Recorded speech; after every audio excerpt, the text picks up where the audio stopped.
Yes, gimana cara lo nemuin skill ngajar buat pertama kali biar anak-anak didik ngerti? Tapi kayak waktu itu aku nanya tutor aku. Jadi dulu kan aku sama tutor kan. Nah, terus pas aku medalis, aku nanya ke beliau, Kak, gimana sih cara ngajar gitu?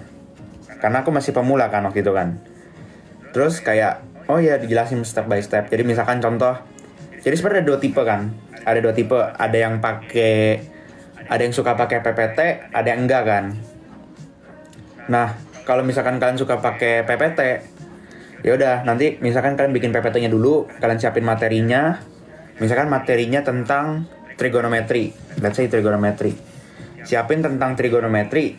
Oh, nanti jelasin dari awal. Kayak misalkan sin itu apa sih gitu. Terus di setiap slide itu kan kita yang bikin sendiri kan. Jadi usahain bikin sendiri, jangan nyolong. Jangan nyolong PPT orang gitu. Nah, pas kamu bikin, kamu udah ini nih, udah ngebayangin kira-kira nanti tuh alur ngejelasinnya gimana sih gitu. Kayak contohnya mau ngejelasin trigonometri, oh mulai dari segitiga dulu atau misalkan dari lingkaran dulu gitu, terserah. Yang penting nanti alurnya ada gitu. Terus kamu kira-kira nih, misalkan kamu sebagai orang yang pertama kali belajar, materi itu, kira-kira pertanyaan yang mungkin keluar tuh apa gitu. Terus siapin sendiri. Oh, kira-kira nanti kalau ditanya ini jawabannya kurang lebih gini gini gini gini. Gitu. Jadi udah disiapin. Terus juga siapin juga latihan soalnya gitu. Terus setelah udah siapin latihan soalnya, dikerjain juga gitu. Jadi kita udah tahu nanti cara ngerjainnya gimana. Terus juga dipikirin kira-kira nanti pertanyaan yang mungkin muncul dari soal itu tuh apa gitu. Jadi intinya adalah persiapan. Kita nggak bisa nembak semua pertanyaan yang mungkin muncul kan. Jadi ya itu namanya part of the process gitu loh. Kalau misalkan ada yang nggak bisa kalian jawab, ya udah. Misalkan ditanyain materinya nggak ngerti gitu.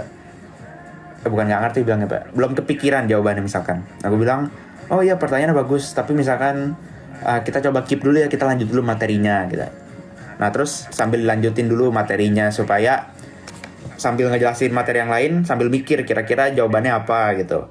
Atau misalkan coba dibalikin aja ke pertanyaannya atau ke teman-teman yang lain kira-kira jawabannya apa gitu. Ada yang tahu nggak nih jawabannya apa nih dari pertanyaan teman kalian misalkan. Nah sambil dilempar balik sambil mikir gitu. Suka nanya sama anak didik kamu nggak? Terus tentang eval gitu sama gaya belajar kamu, terus gimana respon mereka? Sebenarnya masih ada sih harusnya ya. Jadi setiap bikin pelatihan tuh aku selalu bikin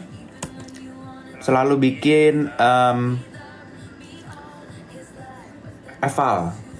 Jadi karena ya aku kepo juga ya, kira-kira orang tuh mikir apa gitu.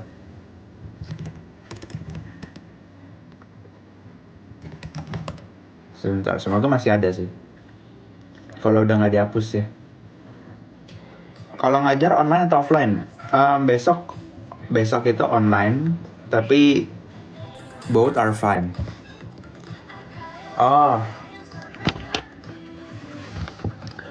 ini waktu itu lagi bikin pelatihan di lembaga. Nah,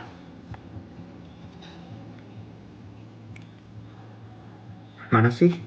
Oh ini.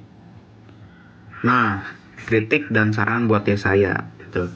Ini kapan dibikinnya? Nah, bisa ya? Bisa nggak sih cara ini dibikinnya kapan? Tapi ya ini adalah begitu. Ya ini karena ini anonim ya. Ya udah nih kayak nggak enaknya apa diajar sama aku bla bla bla gitu. Gitu. Terus ada yang bilang, menurut saya kayak saya terlalu ngebut pas ngajar. Saya sih sadar selama ini belum pegang dasar-dasar materi sehingga kurang bisa ngikutin materi bla bla bla. Oke. Ya udah ini diterima aja. Terus kayak refleksiin kembali ke diri aku kira-kira ini tuh masalahnya dari siapa gitu. Jadi kayak oh ini dia pun sendiri mengakui kalau ini salah dia gitu. Jadi ya udah. Nah, terus Ya udah deh, seperti ini.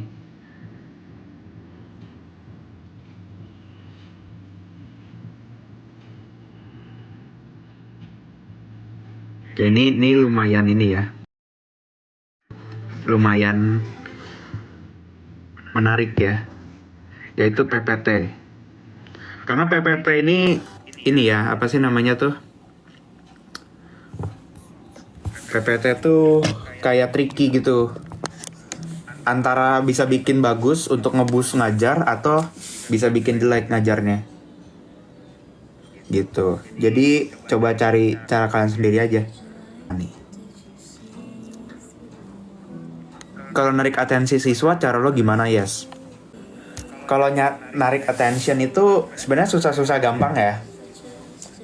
Pertama, ini sih sebenarnya tergantung ngajarnya di mana. Kalau misalkan kita ngajar di online, salah satu cara yang menurut aku itu lumayan efektif ya buat narik attention, itu kita harus on cam. Karena kalau nggak on cam tuh rasanya kayak kita nonton YouTube gitu kan. Nah kalau on cam tuh kayak berasa ngomong sama orang beneran gitu. Kayak contoh TikTok lah ini. Kalau misalkan ini off cam pun pasti ini kan bosen kan.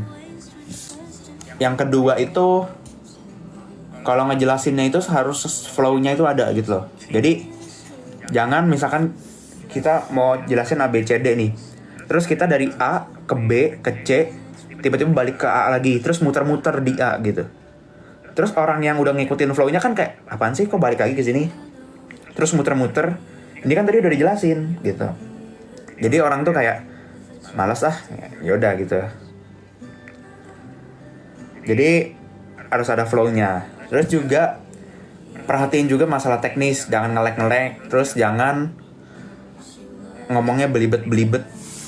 Kalau ngajar kan saya udah dibayar untuk mengajarkan materi. Jadi kayak ada rasa tanggung jawab untuk gue udah dibayar nih, misalkan sejamnya berapa ratus ribu. Gue ada tanggung jawab untuk bikin anaknya ngerti gitu.